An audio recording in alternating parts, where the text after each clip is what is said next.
Hey there, Cardano community. Josh here from ATM Stake Pool, and welcome back to Adapulse, the crypto news channel funded by Project Catalyst. Now, in today's video, we're tackling one of the most critical decisions for ADA holders: how to choose the right stake pool for your, to delegate your ADA. So, I mean, it is pretty simple, but finding the best pool can make all the difference in terms of not just rewards, but supporting decentralization and missions as well. So let's break it all down so you can make an informed choice, okay? So stick around.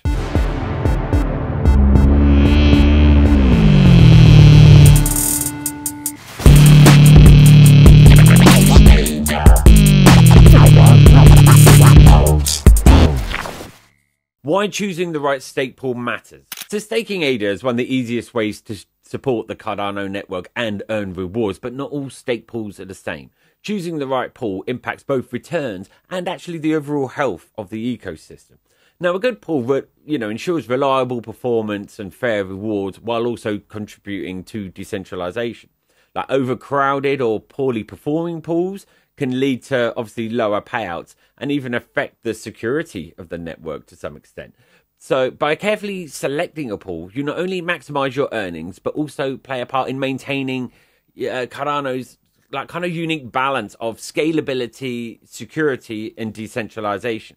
Understanding pool metrics. So when evaluating stake pools, obviously you've got to understand the key metrics involved. So let's start with the obvious one, which is saturation.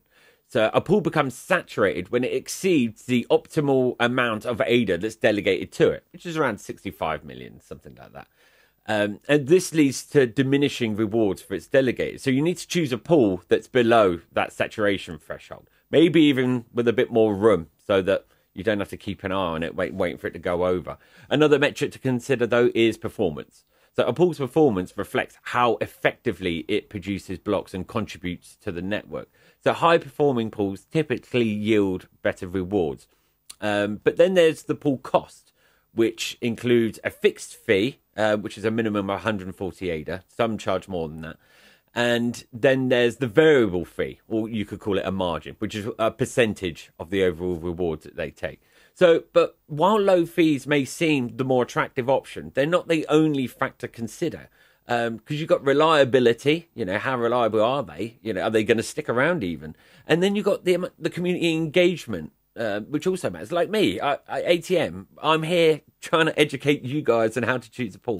Exploring pool mission and values. So as I kind of just alluded to a second ago, many stake pools go beyond just providing rewards and align themselves with specific missions or values. Some support charitable causes, others fund, sort of Cardano-related projects, and some are community-focused, like ATM. I'm here as an educator to educate you guys on staking.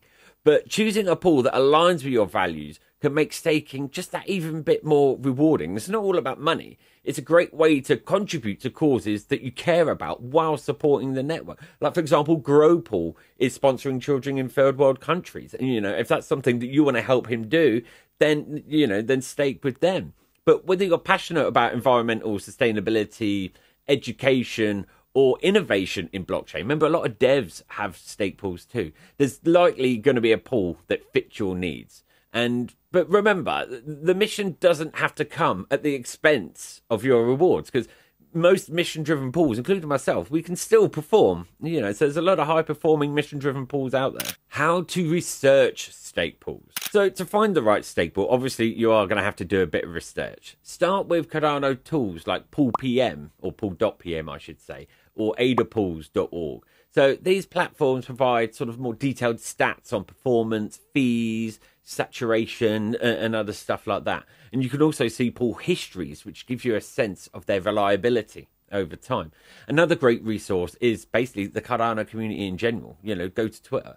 Stake pool operators, or SPOs as we're known, are active on forums and social media, mainly Twitter, where they often sharing updates, and we answer questions and stuff like that, and have opinions on the governance and things like that.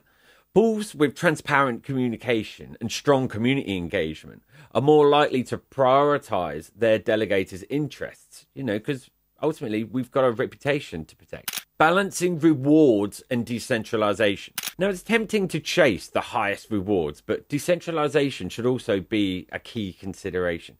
Delegating to smaller, less saturated pools, like ATM to a certain degree, helps distribute stake more evenly across the network, and that strengthens Cardano's resilience.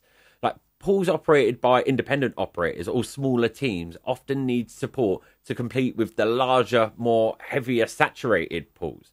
So by staking with these pools, you're contributing to Cardano's decentralization while still earning competitive rewards. I mean, they don't vary that much. So it's still a win-win situation that aligns with Cardano's core values of fairness and accessibility. When to switch stake pools?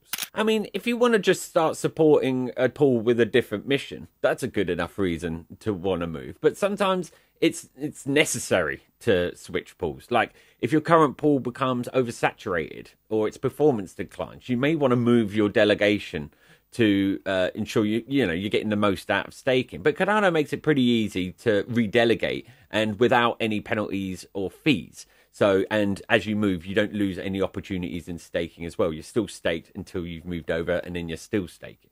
But regularly reviewing your pool's metrics and performance can help you stay informed. Remember, staking's flexible. You're never locked into a single pool. A lot of people just do a stake and forget. And that's a bad idea because, your pool might not even be running anymore. They might have retired and you're still staked there and it's never going to move until you move it.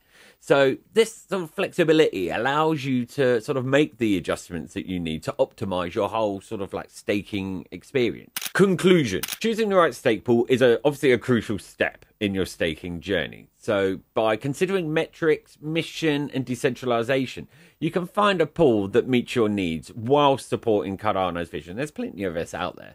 And don't forget, the flexibility of Cardano staking means you can switch pools at any time. So whether it's optimizing your rewards or just switching mission. But anyway, thanks for watching Adapulse. If you found this video helpful, give it a like, subscribe, and hit that bell icon to stay updated on all things Cardano. And remember, Sacred ATM Pool not only earns you rewards, but you also support the network and this channel. But until next time, keep staking and supporting decentralized future of Cardano, and I'll see you soon. Thank you.